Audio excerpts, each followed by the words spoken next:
amma ikitiin isaan argachuu dadhaban madda qabsoo tanaatu jira. Qotee bulaan Jimmaa, qotee bulaan Wallaggaa buna isaa erguu yoo baate har'as nafxanyaa afaan Oromoo dubbatu laamshoo eenyummaa ofiituu hin beekne abbootii garaa ergama duraan ergamaa baate ammas uummata Oromoo ergachuu warra barbaadu gocha isaanii kan irraa yeroo dhumaatiif akka dhaabbatan dhaamuu fi barbaadu. Yeroo dhumaatiif qotee bulaan Harargee tokko Jimaa takka cabsee yoo gara Finfinnee erguu dhiise wanni inni qabsoo Oromootiif fayyadu maal? Gargaarsa biyya alaa Oromoon diyaaspooraa dhibbaan dhibbatti harkaa kutaati jira. Shilingiin diimtuun Abiyyiif hin deemtu amma booda kana warra mootummaa keessa hojjetuuf dhama. Namtichi Lammaa Magarsaa qushaashaa keessaa Abiyyiin fuudhee Abiyyi darbame kanami tokko hin beekne namticha dannatti wayyaanee ka'insadhaan namticha OMN ugguraa ture. Namticha saatalaayitii namticha bilbila Oromoo basaasee hidhaatti guurisaa ture wayyaaniin itti fayyadamtee darbite. Lammaa lafaa fuudhee ol fide namticha Lammaa Magarsaa gane fookasiin kenna qabsoo kanarratti haa ta'u akka nuti qabsoo tanarraa fuula fudhannu mootummaan kun ajandaa hedduu nu harka kaa'uuf yaalii godhee harkatti fayyalsaa jira. Keessatti uummata keessan bira dhaabadhaa burummaa keessan ragaa isinii bahaate uummata najjeesina. Dargaggeessa amangeessa yagoota faaruu mataaneessa qeerroo qaroo sabaati waltaane jabeeffachuun dirqama Oromummaati falmiin kun falmii isa dhumaati. Garaagarummaan baranaa fi bara sanii bara san beeytee diinni keessaa guddaa miti. Qabsoonni keessaa fi alaanis warra mootummaa nama nyaataatiif irratti kan xiyyeeffate. Akkuma beekamu dhugaa waliillee haaluun hin barbaachisu beeytee TPLF jechuun namni beeloftee bosona seentee gaafa jalqaba jechuudha. Namni beelaf bosona seene sagalee wahii si cinaa shaakkisaa jiraatti.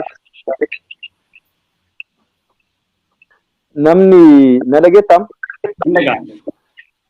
Namni beelawee bosona jarri beeloftee bosona seentee akkuma bosona baateen hanna seente lafa saamuuf ammoo qabeenya Oromiyaa saamuudhaaf aangoo si barbaachisaa aangoo irra turuuf ammoo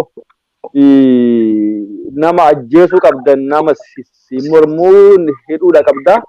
Qabsoon gaafas ture tokkummaadhaan uummanni Oromoo keessaa fi alaan wal ta'uudhaan lubbuu qabeeti wareegameeti mootummaa bara sanii ofirraa darbee buuse jechuudha. Inni biraan mallee yeroo san akka ammaa kanatti iyyuu bal'ina miidiyaa hin qabnu hubannummaan namni kennalleen qabsoo irratti qabu warra diyaaspooraa biyya alaa kana hin jedha. Hubannoolleen akka ammaa kana hin turre. Baruma sanuu mootummaa hidhate mootummaa addunyaanu itti adeemuuf lakki mootummaan kun hin kufuu jettee abdii irraa murte isaan deeggaraa baate uummanni Oromoo tokkummaadhaan ka'ee qabsaa'ee guyyaan har'aa kun ammoo guyyaa seena qabeessa beektaa guyyaa guddaa hagayya 6 jechuun guyyaa dhumti wayyaanee itti labsamteedha. Hiriirri Oromiyaa guuturratti waamamee guyyaa Oromiyaan kaabaa fi kibbaa bahaa dhihaan haga gandarraa haga Finfinneetti Oromoon itti hiriira baateedha. Guyyaa seena qabeessa gaafas irraa wanni gaafas jijjiiramee fi jechuun wanni amma gaafas irraa adda godhu mootummaan nafxanyaa maqaa Oromootiin amma aangoo irratti bahe kun Oromoon akkamitti akka qabsaa'ee mootummaa san ofirraa buuse sirriitti beeka. Amma wanni dhamaatiin jibbaan inni amma falmachaa jirus madda san goysuudha. Diinni amma nu keessa jirus diina afaan Oromoo haasa'u nafxanyaa yeroo jennu sabaa miti. Nafxanyaa yeroo jennu akkuma Jarmanii keessatti nama Hitler jedhamu addunyaa guutuutu beeka. Akkuma namicha sirni isaa naazii jedhamu maqaa isaa waan gaariin kaasuu dhiisii fakkeenyaa inni harka isaa kana ol qaba ammayyuu osoo si wajjin haasa'u harka kiyyayyoo ol qaban dhufanii na hidhuu danda'u.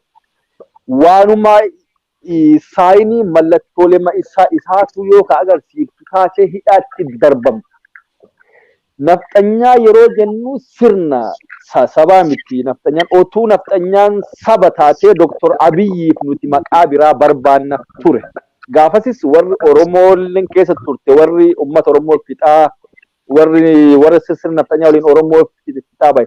Har'as nafxanyaa afaan Oromoo dubbatu laamshoo eenyummaa ofiituu hin beekne abbootii garaa ergama duraan ergamaa baate ammas uummata Oromoo ergachuu warra barbaadu waliin qabsoon. Kanaaf wanni isaan itti adeeman amma warrooti abbootii garaa kan ibin qabsoma tanallee keessa ture ofitti dabaluudhaan jarri durumarraayyuu garaa ofiitiif qabsaa'aa akka turan uummanni Oromoo yeroon kun yeroo gingilchaati already hubatee jira. Durumayyuu wayyaanitu ofariisan kennuufii dide malee duris silaa osoo carraan qabeenya carraan manaa kun ka argamu taate beeytee duris silaa kagalan ture.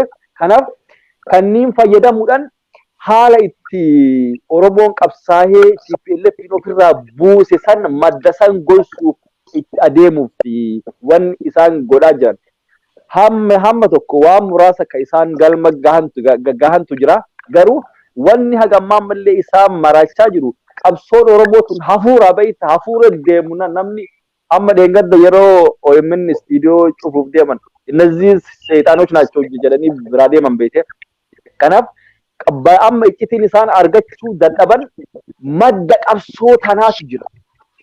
Madda qabsoo tanaa argachuu hin dandeenye. Kanaaf walumaa galatti wanni ansi himu qabsoon amma gochaa jijjiirru qabsoo bara 2016 sanirraan adda.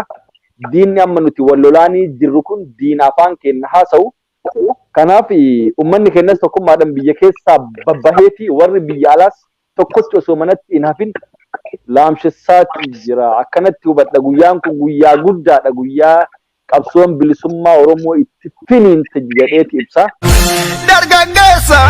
Dargaggeessa Amangeessa yagoota faaruu mataalessa qeerroo qaroo sabaati waltaane jabeeffachuun dirqama Oromummaatti falmiin kun falmii isa dhumaati. Qeerroon gurgura geejjibaa fi qoqqobbii dinagdee dhaabbolee murtaa'an yookiin immoo filatamanii ba'an gurguruu dinagdee mootummaa kanaa ta'an irratti gaggeessudha kan jiru. Mee akkamitti ilaalta? Gurgura geejjibaa fi qoqqobbii dinagdee qeerroon nabsee ittiin mootummaa kanaan bukkee wal qabaa jiru kan. Gaaffii gaarii Abdish. Tokkoffaa maaltu proud na godha beektee maaltu na boonsa tokkoffaa dhugaa dubbachuuf. Saba kana irraa dhalachuun it's something pleasure dha beektee waan akka itti si boonsu saba Oromoo irraa dhalachuun tokkoffaa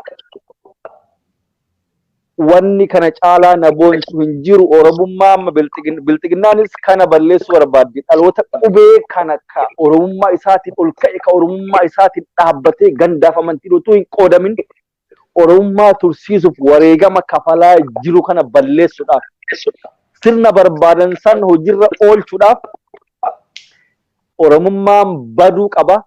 Namni jecha wayiitiin maal jedha beektee irranyochuu hin dubbattanuu bagochuu hin dubbattanuu irranyaa ummi taa'u jetti jarti. Hooggantoota teenna hidhatti guuranii waan hedduu yaalan beektee sabni Oromoo saba har'aa miti. Waan kana waan si kaasif qaba Habtish. Saba har'aa miti. Saba ila bara dukkanaa san keessa saba bara Oromoon kaabaaf kibbaan adda kutaniiti itti taphachaa turan sani saba osoo hin jilbiinfatin wareega kafalaas gahe waggaa 150 ol. Saba abdii hin kutan, saba maalummaa isaa beeku, saba haqaa falmatu kana irraa dhalachuu daran wani nama boonsu hin jiru. Qeerroon Oromiyaa waan barnu silaa wanni nuti itti himnu hin jirtu. Qeerroon isaantu waan nutti himeeti nu hoggana malee isaantu waan nutti himeeti nuti biyya alaa jirraa yoo xiqqaate dubbachuu hin dandeenyaf dubbanna malee waan nuti amma dubbannu kana qeerroon sammuu keessaa qaba. Garuu irra deebiftee sagalee isaanii san dhageessifte jechuudha. Addunyaaf diinaaf firaafis lagannaan uggurri gabaa lagannaan dheengaddaa ka godhame burjaajin muraasni kara diinaatiin uumamuuf yaalamus qeerroon san hunda irra aanteti galmaan geette. lagannaan geejjibaa kun ammoo 100% saksiin ta'eeti qeerroon kaabaa fi kibbaan kaatee maaliifi hoggansa isaatu mana hidhaa jira. Oromummaatu badaa jira. Hayyuu isaa Hacaaluu jalaa ajjeesan. Qabsoo inni sirna inni waggaa 150 olitti qabsaa'ee ofirraa buuse irratti deebisuuf tattaaffii godhaa jiran hin danda'an malee. Kanaaf qeerroon wal kaaseetii kaabaa bar osoo diinni meeqa irra jiru otuu abbootiin garaa meeqa jirtu kufaati kuffisaa daandii cufanii ikonomii biyyattisan daaraa godhaa jiru. Diinni illee amanaa jira. Wannaa VOA kaleessa dhaggeeffatteertaati. Gabaasa VOA dhibbaan dhibbatti Oromiyaan akka cufamte ifumaan ifatti ummanni itti himeeti jira. Haga hoggansi kenna hiikamutti, haga gaafiin kenna deebuutti karaan hin banamudha. Kun ijjannoodha. Wareega lubbuuti kennaa jira ummanni kun lubbuu isaatiif. Ummanni kun bilisummaa isaatiif wareega lubbuu kennaati jira. Finfinnee shunkurtiin dachaa lamaan dabalti. Jimaan hin jirtu. Waan amma Finfinnee irraa tokko naa barreessaa ture. Abboo safara jimaa deemee ture jedhe.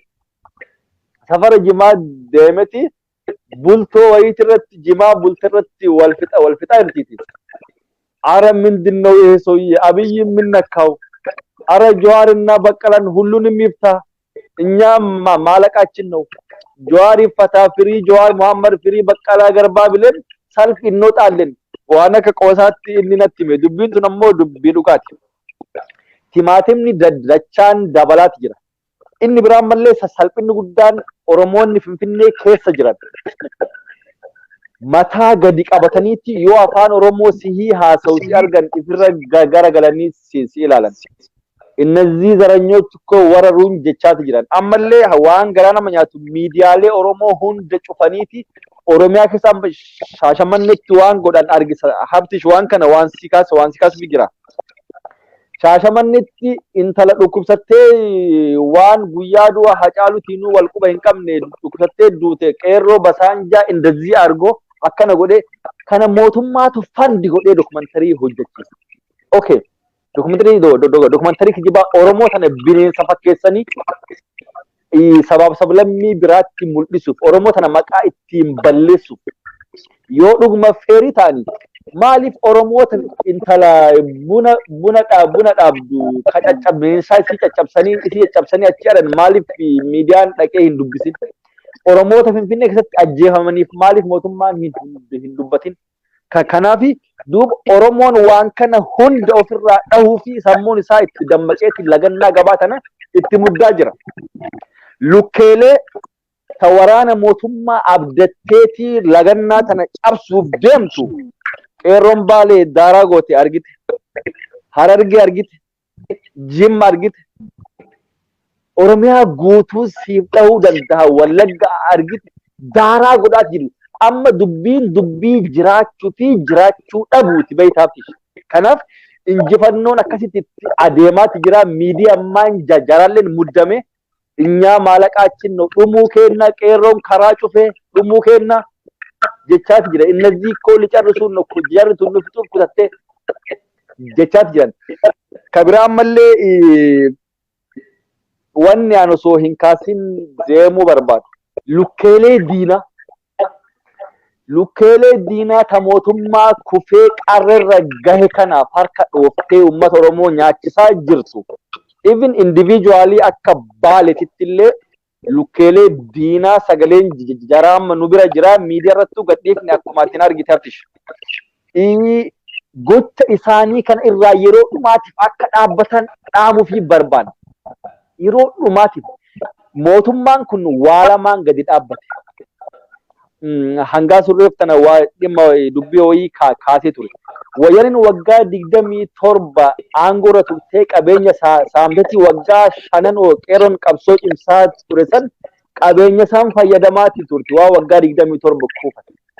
Bilxiginnaan amma reeftana dhufaa jirti ta'uufiitiif iyyuu waan takka hin qabdu mootummaa hattuuf maafiyaati mootummaa doofaadhaan guutame ofiitifiyyuu waan takka hin qabdu.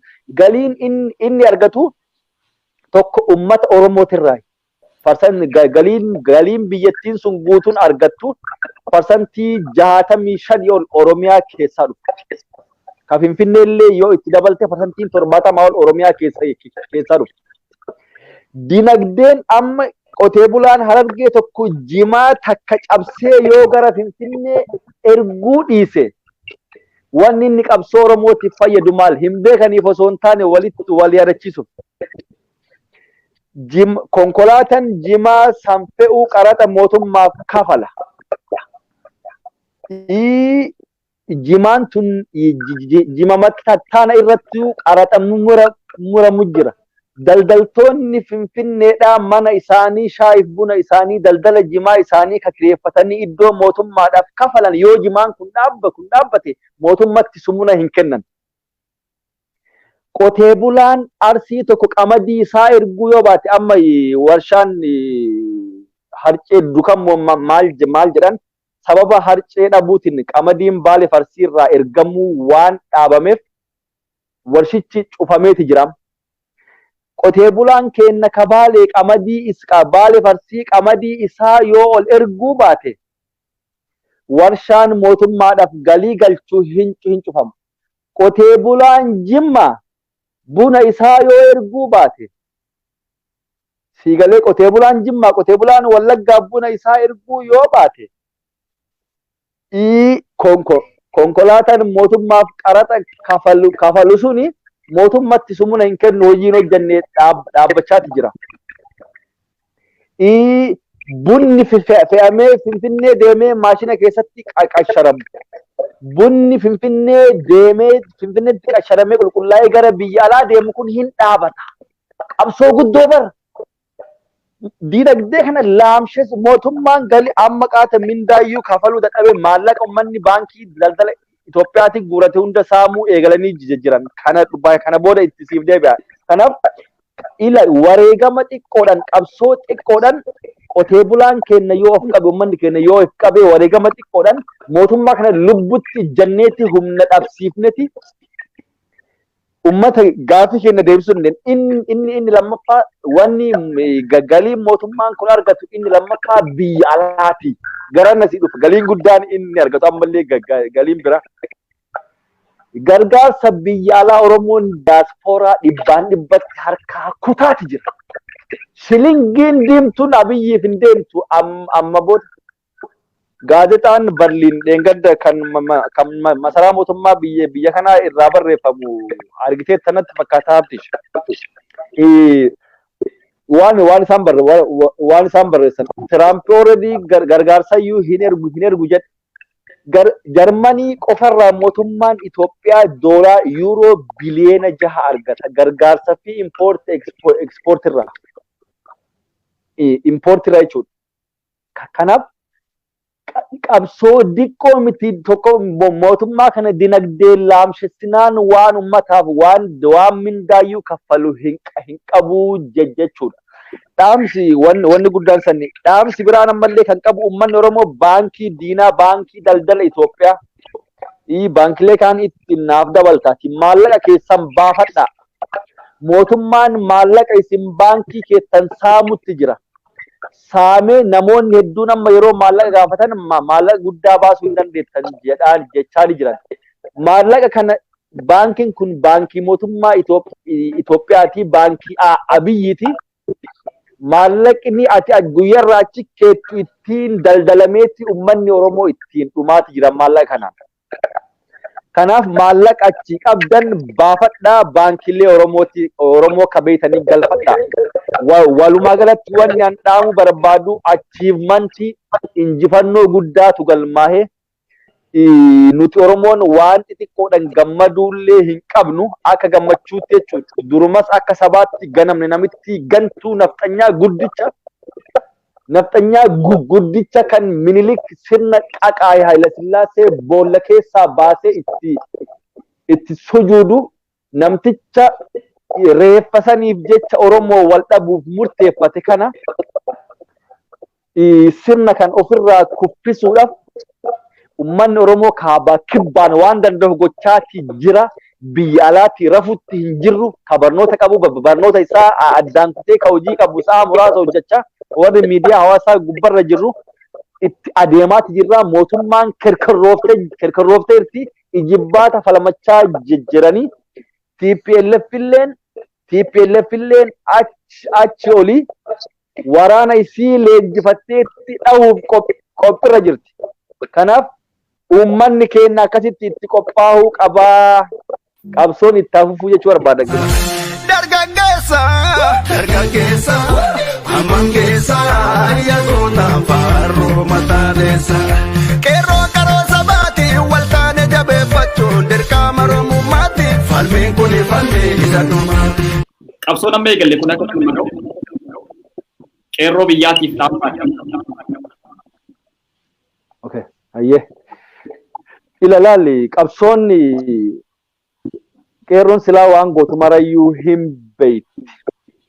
Qeerrooti yammoo wanni ani itti dhaamu waan muraasa akka obboleessa jaraatti jajjaratu nu gorsaa nuti ammoo carraa dubbachuu arganne hin dubbannaa nuti sagalee qeerrooti. Waan itti jirtan kana qabsoon amma kaleessa ijoolleen naa barreessaa turan beektee bosona keessa taa'anii roobi roobaa ture. Rooba san keessa taa'aniiti qabbana keessa taa'aniiti naa barreessaa turan. Galgala ture sammuun sirrii malee naa jeeqamaa ture. Barumsa wayii maalii waan akkanaa itti jira. Jechuun barnoota kanallee itti adeemu maalii waan akkanaatu sammuu keessa na ture beektee jechuun qabbana san keessa taa'aniiti abdii daandii kaanillee cocofnee rooba jira beeki. Halkan saniin namni kun akka nama tokkootti nama jiraachuu danda'u nama lafa fi qotatee maaltu naan gahe jedhe siyaasaa keessa seenuu dhiisee jiraachuu danda'u. Garuu ammoo hadhaa gabrummaa uummata beeku. Qeerroo hadhaa gabrummaa beeku. Qeerroo Oromiyaaf wareegamuuf sakandii takka of duubatti hin deebinu.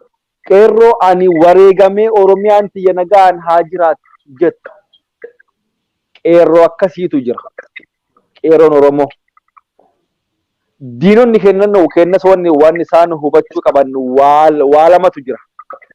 Amma jarri silaa kaayyoon jaraa ka jalqabaa already warri Jawaar Mohammad Faanti Baqqalaan Faanti warri amma hidhaman kun hundinuu fulbaana 30 booda mootummaan hin jiru warra ifaan ifatti dubbatee warra Amaarallee hidhaa jira hidhatuufa gara Oromootti as deebi'a.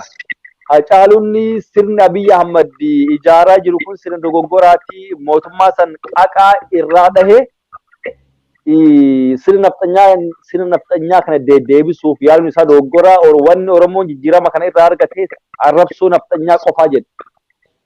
Torbaanitti ajjeefame. Kanaan wal qabatee waan isaan ajjeesaniif maal beektaa? Asiin durallee dubbadhee jira. Jiraachuun Hacaaluu isaan miidha. Hacaaluun amma fakkeenya anillee ima sirba beektee akka artiistiidhaan anillee si galee fakkeenyaaf si jedha. Artiistii hedduu jira. Abbaan nami ka'ee har'a waa sirba artiistii ma jetteeti waamte. Gara Hacaaluu ammoo yeroo as dhuftu namni kun falmaa mirga dhala namaati. Maartin Luuter Kingii Oromooti. Namni kun qabsaawaa guddicha nama waan dubbatu beeku nama waan hojjetu beeku nama bara dukkanaa sanillee biyya alaa dhufee jireenya gaarii jiraachuu osoo danda'u lakkii yoo du'ellee biyya tiyya du'a jedhee nama deebi'e. Namni kun yoo nu morme nu miidha jedhanii waa yaadaniif galaafatan. Achi booda hayyoota Oromoo hunda hidhan. Yaanni isaanii maali? Sirna qaqaa sirna Minilik sirna nafxanyaa Oromoo irratti fe'uun hayyoota Oromoo yoo hiine artistoota guguddoo jaraa yoo hiine qabsoon tun hin dhaabatti sirna nuti barbaannu Oromoo irratti fe'uu hin dandeenyaadha. Wanni isaanii hin hubatin ammoo qabsoon Oromoo nama tokko harka hin jirtu wanni akka hafuuratti hobomboleetti qilleensa waliin wal loluu hin dandeessu. Qilleensa waliin bu'uu hin dandeessu. qilleensa kanaan waltuma jettee hadha gadi baate akka qilleensi kun akka addunyaatti kanarra hin jiraanne godha jettee gadi bahuu jechuudha. Qabsoo Oromoo ugguruu jechuun qabsoon Oromoo nama dhuunfaa tokko harka hin jirtu. Hacaaluun itti wareegame qeerroo hafte Hacaaluun miliyoonota lafaa ol ka'e. Jawaaridhaan, Abdii Raggaasaa hidhan, Shuggut Galataa hidhan, Baqqalaa hidhan, Hamzaa hidhan. Jara tana yoo fedhan ajjeesus hin danda'anii beeki. Akkuma Hayilee Fidaa fa'aa godhan, akkuma Nadhii Gammadaa Oppiidiyoon dhabamsiifte. Akkas gochuudhaan garuu qabsoon Oromootun hafuuratti warri qabsaa'onni Oromootis akkuma duris dubbataa turan wareegni akka dhufus beeketti uummanni kan itti seene.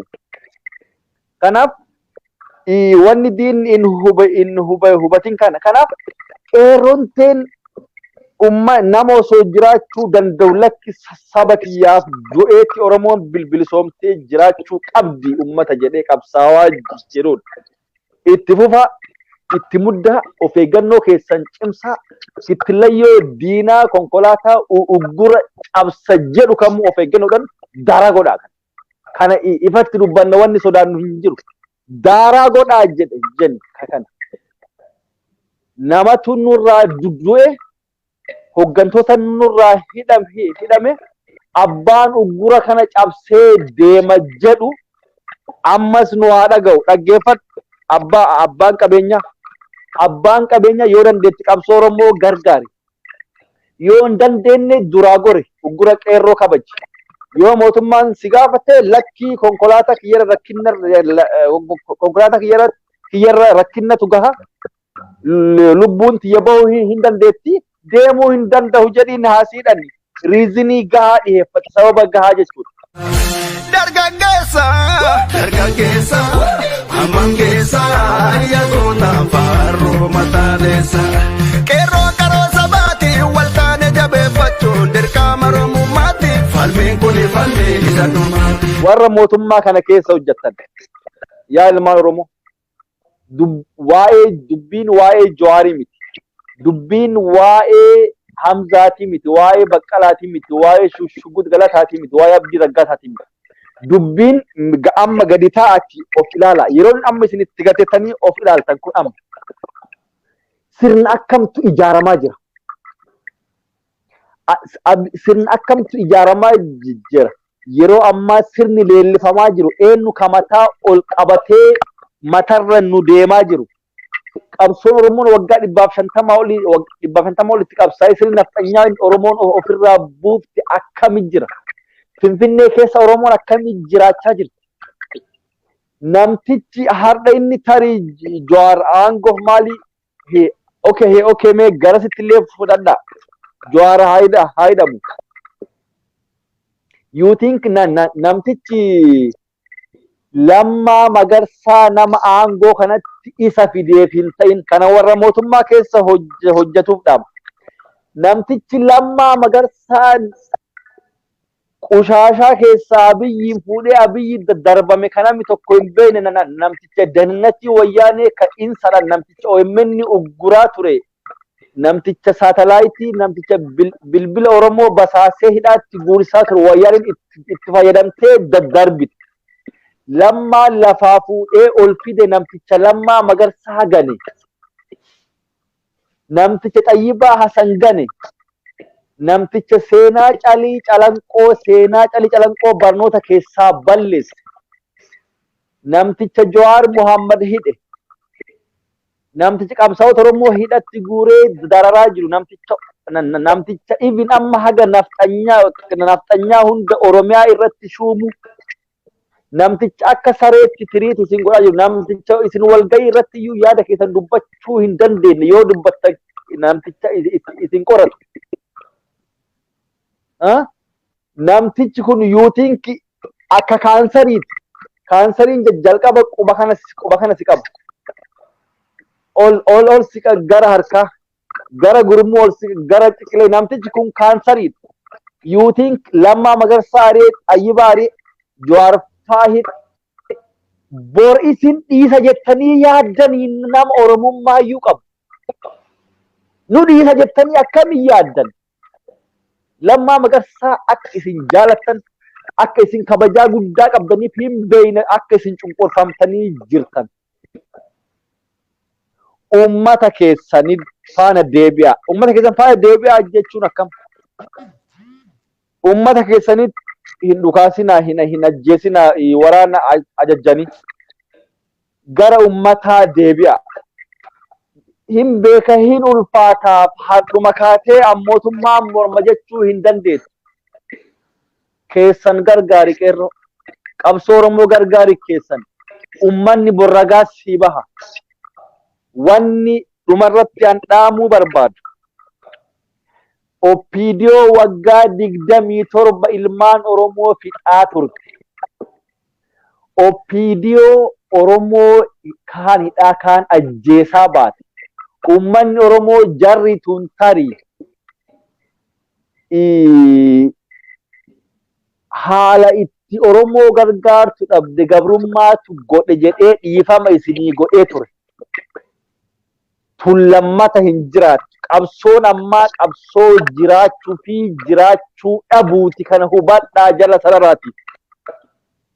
Mootummaa kufuu jiru kana faana ummata keenya hin ajjeesinaa. Ummata keenya hin hidhaa. Yoo dadhabdan bar namni yeroo gubbarraa itti dhufee hooggantoonni sabboontonni hedduu jira.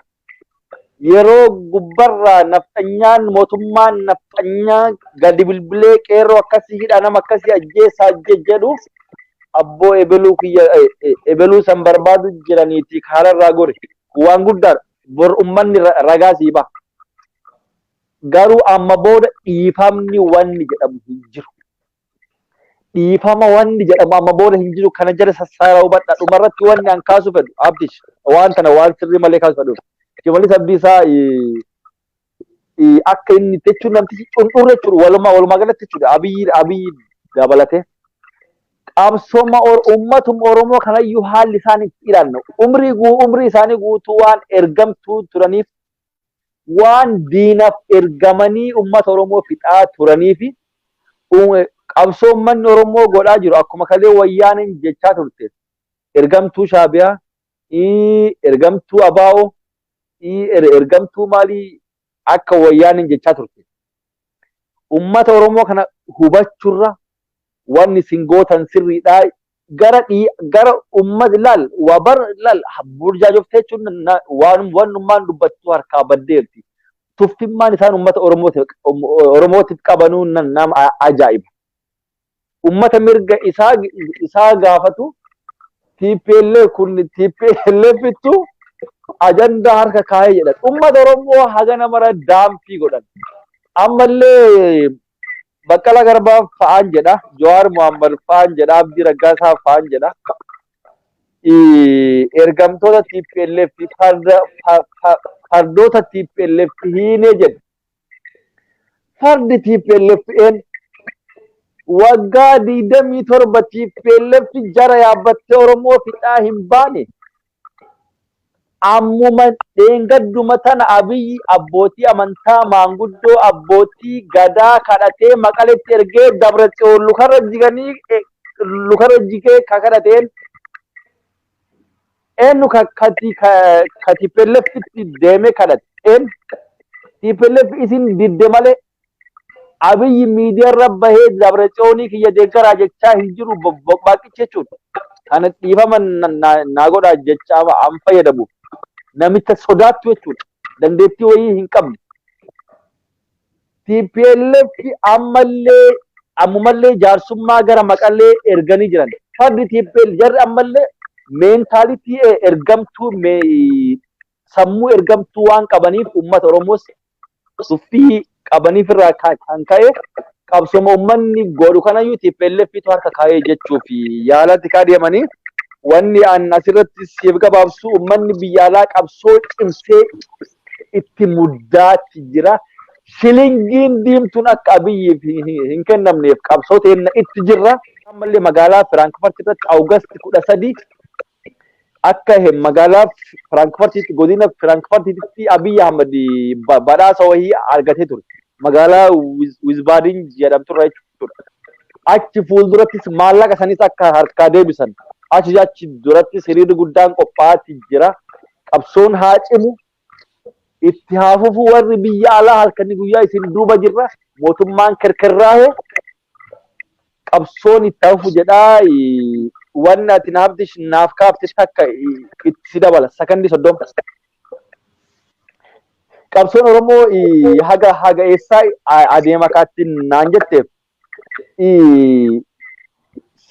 naannoon tokko haga mirga fottoquutti qabaa jedha. Sirnuma isaanis itti maati keewwata 39 ummanni Oromoo haga gaaffiin isaa deebitutti even haga buqqa'uutti adeemuu dandeenya.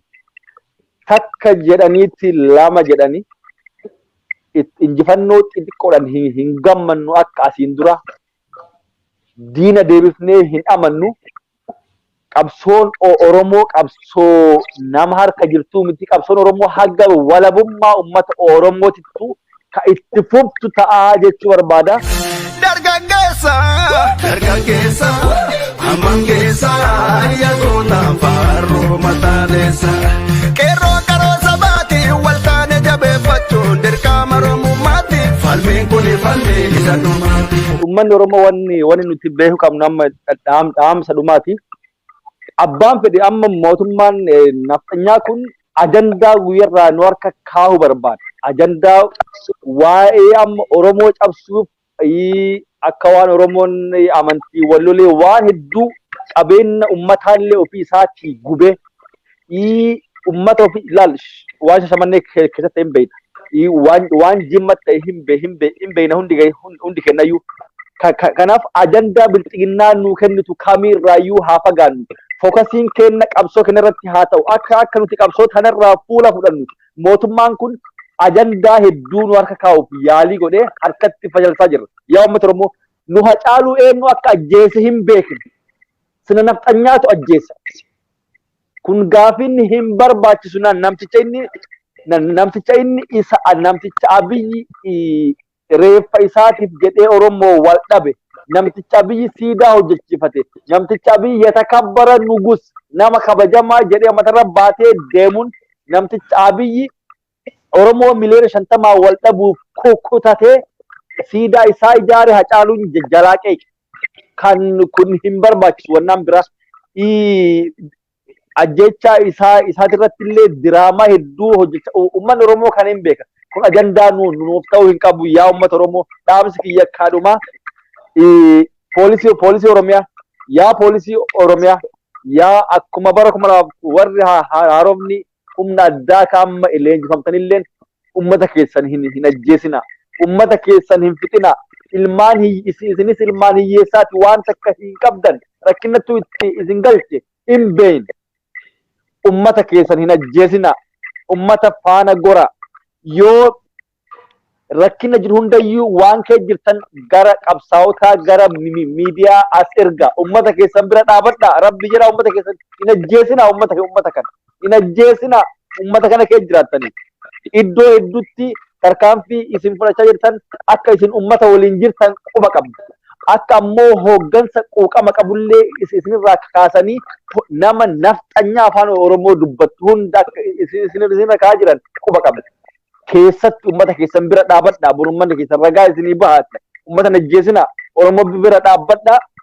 Ajandaan kamuu Oromoof ajandaa ta'uu hin danda'u. Yeroo ammaa kanatti Hacaaluu eenyu akka ajjeesee hin beekna. Fokas wanni nuti gochuu qabnu wanti bineensa guddicha haga ofirraa akka kaafnu dhimma da'oo keessaa dhimma xixiqqoo lafaa hin kaafnu. Kanaaf diina guddicha ofirraa buqqisirratti haa xiyyeeffannu jedha. Injifannoon uummata Oromooti. Dargaggeessa